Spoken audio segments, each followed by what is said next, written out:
strands of hair were long, auburn in the lantern light, and could only be human. The thought occurred to him that without the telephone to waken him at his home in Keppel Street on the other side of the river, he would have been having breakfast in his own warm kitchen now, unaware of any of this potential tragedy and all the grief and complications that could arise from it. He grunted agreement, but before he could add anything more, he heard rapid footsteps along the pavement. The next moment, Stoker appeared at the top of the areaway. He was the one man in Special Branch that Pitt had learned to trust. After the betrayals that had led to Victor Narraway's dismissal, he trusted no one who had not earned it. Narraway had been innocent of any wrongdoing, and after desperate effort and cost had been proved so. But the events in Ireland had still been the end of his career at Special Branch. "Morning, sir," Stoker said, with only the slightest curiosity in his voice. He glanced down at the lantern and the patch of stone steps illuminated by it, then at Pitt. He was a lean man, with a strong, intelligent face, although it was a bit too bony to be good-looking, and too dour for charm. "There was some sort of scuffle here, and a maid of the house appears to be missing," Pitt explained. He looked up at the sky, then back at Stoker.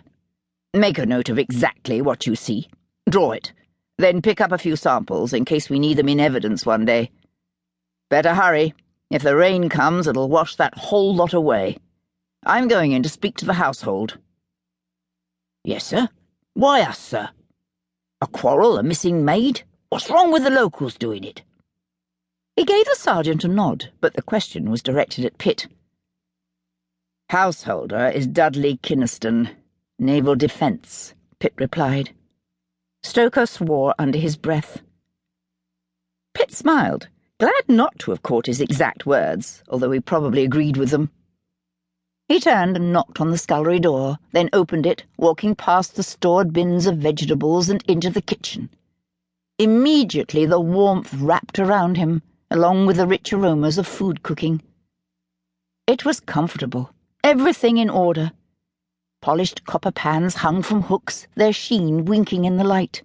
Clean china was stacked on the dresser. Shelves were piled neatly with labelled spice jars. Strings of onions and dried herbs hung from the rafters. "Good morning," he said clearly, and 3 women turned from their tasks to look at him. "Morning, sir," they replied, almost in unison.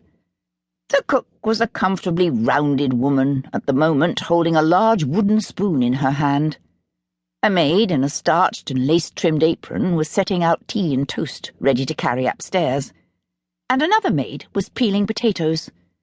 She had dark, unruly hair and wide eyes.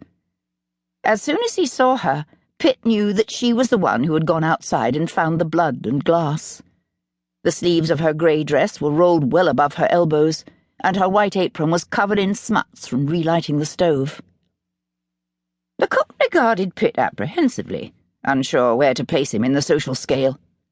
He wasn't a gentleman, because he had come in through the back door, and he didn't have the natural arrogance of a man used to the attention of servants. On the other hand, he seemed very sure of himself in a different kind of way, and she could tell at a glance that his overcoat was of excellent quality. In the circumstances, he was probably a policeman of some sort, but he didn't look like an ordinary sergeant.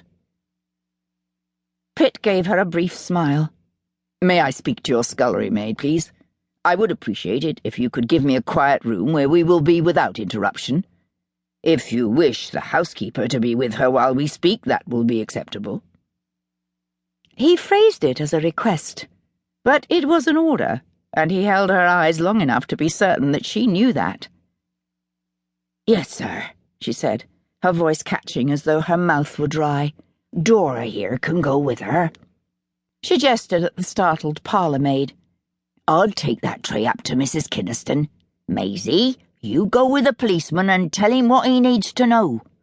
And you be civil, mind." "Yes, cook," Maisie said obediently, and led Pitt as far as the door. Then she turned to him, looking him up and down with bright, critical eyes. "You look like you're froze to the bone. You want a cup of tea, sir?" Pitt smiled in spite of himself. "Thank you."